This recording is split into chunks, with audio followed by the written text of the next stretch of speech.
सलमान खान के इंडस्ट्री में जो हिट एंड रन केस हुआ था उससे तो सब वाकिफ है। सलमान खान ने कहां हिट किया, कितने लोग उसमें मरे और कितने टाइम तक सलमान खान पर यह केस चलता रहा, ये खबरें टाइम टाइम पर मीडिया में आती ही रही है। लेकिन सलमान खान की ही तरह एक और स्टार किड है जिन्होंने हिट एंड रन केस किया।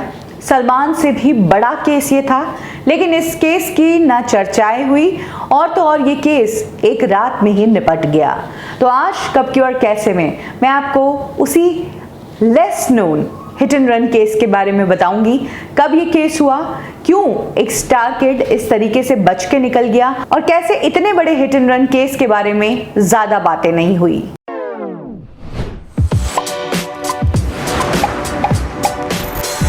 7 दिसंबर 1993 में सुबह के 3:30 बजे एक इंपोर्टेड कार ने बांद्रा में फुटपाथ पर सो रहे 8 लेबर्स पर गाड़ी चढ़ा दी थी।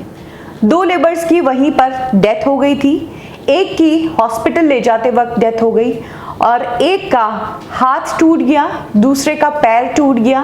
अब समझ सकते हैं कि अगर लेबर जो है उसका हाथ या पैर नहीं रहे तो उसकी जिंदगी कैसी हो जाएगी, क्योंकि लेबर अपने हाथ पैर इस्तेमाल करके ही मेहनत करते हैं। ऐसे में ये लेबर्स भीख मांगने के लिए मजबूर हो गए और फिर से अपने गांव लौटने को मजबूर हो गए। ये किस्सा है उस स्टार किड का जिसके फादर के डायलॉग्स बॉलीवुड इंडस्ट्री में काफी चर्चित रहे हैं। राजकुमार साहब के बेटे पुरु राजकुमार की यहाँ पर बात हो रही है। 93 में पुरु राजकुमार ने बॉलीवुड में डेब्यू नहीं किया था, लेकिन बॉलीवुड इंडस्ट्री में वो एक हॉट पर्सनैलिटी थे। राजकुमार साहब के बेटे थे, बॉलीवुड सर्कल में उनकी एक्सेस थी, आते जाते थे, पार्टीज का हिस्सा बनते थे और उस दौरान काफी स्टार किड्स बॉलीवुड में डेब्यू कर रहे थे। इसीलिए पुरु राजकुमार को लेकर भी काफी चर्चाएं थी। यूएस से पढ़कर आए थे और बस इंडस्ट्री में राजकुमार साहब के ग्रुप वालों को इंतजार था कि कब पुरु राजकुमार हीरो बनेंगे। सब जानते हैं कि मुंबई में हर रोज कहीं ना कहीं किसी न किसी की फिल्म की पार्टी होती रहती है। इन पार्टीज में ही काम मिलता है, फिल्में डिसाइड होती है और गॉसिप्स क्रिएट होती है। पुरु राजकुमार तब हर एक पार्टी अटेंड किया करते थे। इसी तरह से 7 दिसंबर 1993 को वो एक पार्टी में गए थे। पार्टी से सुबह के 3 बजे वो लौट रहे थे कि बांद्रा में एक टर्न आया और उस टर्न पर पुरु राजकुमार का जो ड्राइविंग को लेकर जजमेंट था वो गलत हो गया कि वो फुटपाथ पर गाड़ी चढ़ा बैठे। ये भी नहीं ध्यान था कि फुटपाथ पर 8 लोग सो रहे हैं जिनके ऊपर पुरु राजकुमार की गाड़ी चढ़ गई। इतना बड़ा हादसा हो गया था, पुरु राजकुमार को रियलाइज हो गया था कि वो बच नहीं पाएंगे। यही कारण है कि गाड़ी चढ़ाते ही गाड़ी को रोककर पुरु राजकुमार लोगों को बचाने के बजाय वहां से भाग गए। पड़ोसियों ने पुलिस को बुलाया, भीड़ इकट्ठी हुई, सभी को हॉस्पिटल पहुंचाने की कोशिश की गई तो देखा कि 2 लेबर्स की तो वहीं पर डेथ हो गई है, एक का हाथ टूट गया है और दूसरे का पैर टूट गया है और तीसरे को हॉस्पिटल ले जाते वक्त ही उसकी डेथ हो गई। 3 लेबर्स की डेथ हो गई, 2 अपंग हो गए और बाकियों को इंजरीज आई थी। इतना बड़ा ये हादसा था। फाइनली पुलिस ने बड़े सुपरस्टार के बेटे पुरु राजकुमार को पुलिस स्टेशन में बुलाया, जहां पर पुरु राजकुमार से पूछताछ की गई। सबसे शॉकिंग बात तो ये हुई कि लेबर्स जिन्होंने पुलिस को कहा कि पुरु राजकुमार ने हेवीली ड्रिंक की हुई थी इसीलिए उनसे ये गलती हुई, तो पुलिस ने उनका टेस्ट तक नहीं लिया। यही कारण है कि पुरु राजकुमार की कोई मेडिकल रिपोर्ट्स नहीं थी। पुलिस का ये कहना है कि क्योंकि पुरु राजकुमार को देखकर नहीं लगा कि उन्होंने ड्रिंक कर रखी थी, इसीलिए पुरु राजकुमार का उस दिन मेडिकल टेस्ट ही नहीं हुआ। नेग्लिजेंस ड्राइव का केस रजिस्टर किया गया, जिसके बाद पुरु राजकुमार को 950 रुपए में उसी दिन बेल मिल गई।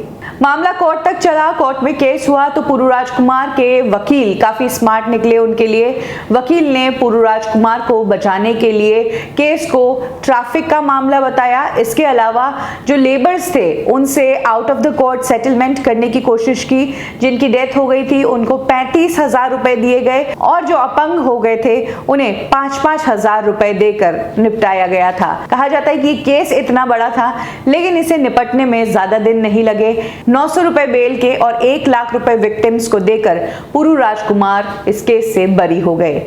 पुरू राजकुमार के वकील ने कोर्ट को बताया कि क्योंकि ये आगे जाकर एक्टर बनने वाला है तो ये इंसिडेंट उसके करियर पर भारी पड़ सकता है, इसीलिए पुरू राजकुमार को माफ किया जाए, जो कुछ भी कम से कम सजा होती है वो पुरू राजकुमार को दी जाए, क्योंकि इसका प्रभाव उनकी आने वाली जिंदगी पर पड़ेगा।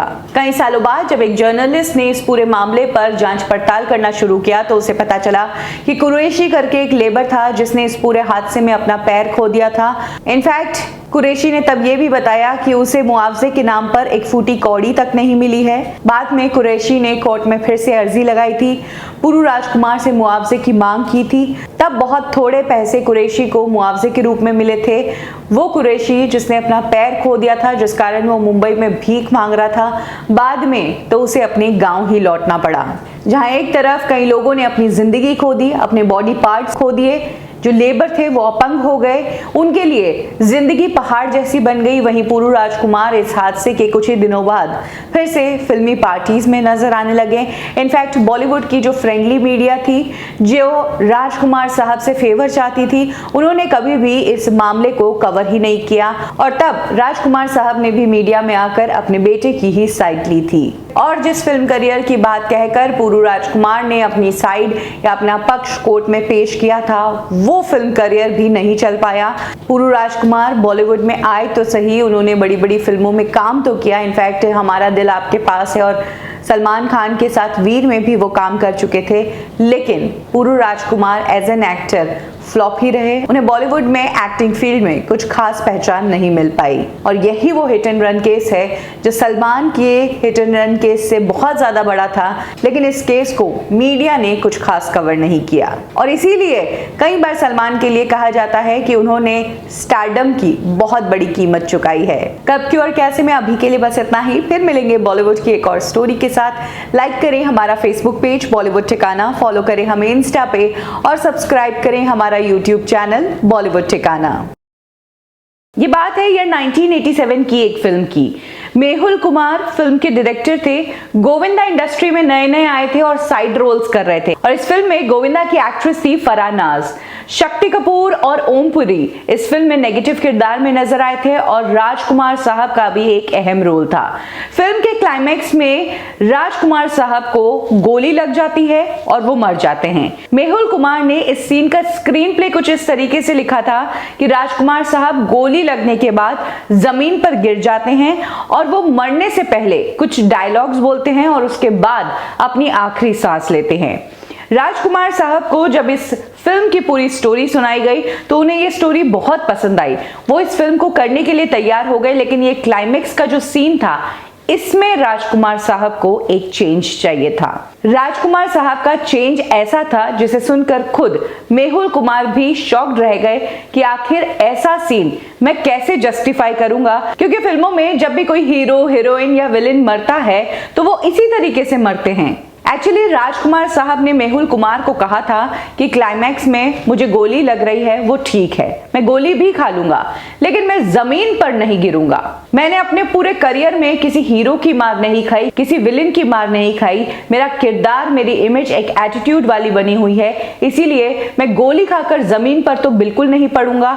मैं दीवार के सहारे खड़ा रहकर ही अपने डायलॉग्स बोलूंगा। मेहुल कुमार ने राजकुमार साहब को अपनी प्रॉब्लम समझाई कि सर, फिल्मों में आज तक ऐसा ही होता आया है, बड़े से बड़ा हीरो अगर उसे गोली लगी है तो वो जमीन पर ही गिरता है। इस बात को मैं कैसे जस्टिफाई करूंगा। राजकुमार साहब तो अपनी बात पर अड़ गए। उन्होंने कह दिया कि ये सीन तो ऐसे ही करना होगा, नहीं तो मैं ये सीन नहीं करूंगा। फाइनली मेहुल कुमार करते भी क्या, वो अगर राजकुमार साहब की ये बात नहीं मानते तो उनकी फिल्म का क्लाइमैक्स का एक सीन अटक जाता, जिस कारण हो सकता था उनकी ये फिल्म डिले हो जाती। ऐसे में उन्होंने वही डिसीजन लिया जो ऐसी फसावट में एक डायरेक्टर लेता है। उन्होंने राजकुमार साहब की बात मानी, इस सीन को उन्होंने पिक्चराइज किया। फाइट सीन शुरू होता है, शक्ति कपूर और ओमपुरी आते हैं, गोलियां चलती है, मारधाड़ होती है। फाइनली राजकुमार साहब को जब गोली लगती है तो वो जमीन पर नहीं गिरते हैं, उन्हें पिलर के सहारे खड़ा किया गया है। गोविंदा और फराह नाज एक एक हाथ पकड़कर खड़े रहते हैं, जिसके बाद वो मरने से पहले अपनी पूरी स्पीच देते हैं। वो स्पीच खत्म होती है, उसके बाद राजकुमार साहब लड़खड़ा कर गिरते हैं, लेकिन वो भी फर्श पर नहीं बल्कि फराह नाज की गोद में। तो कुछ इस तरह से इस सीन की ये कहानी है। इस सीन में राजकुमार साहब की यही शर्त थी कि मैं मरने के बाद फर्श पर बिल्कुल नहीं गिरूंगा। शायद ही आपने सुना होगा कि इंडस्ट्री के किसी एक्टर ने अपने डायरेक्टर के सामने इस तरह की शर्त रखी होगी, लेकिन राजकुमार साहब जाने ही इसलिए जाते हैं कि उनका एक अलग अंदाज था, एक अलग तरह का एटीट्यूड था। कब क्यों और कैसे में अभी के लिए बस इतना ही। फिर मिलेंगे बॉलीवुड की एक और स्टोरी के साथ। लाइक करें हमारा फेसबुक पेज बॉलीवुड ठिकाना, फॉलो करें हमें इंस्टा पे और सब्सक्राइब करें हमारा यूट्यूब चैनल बॉलीवुड ठिकाना।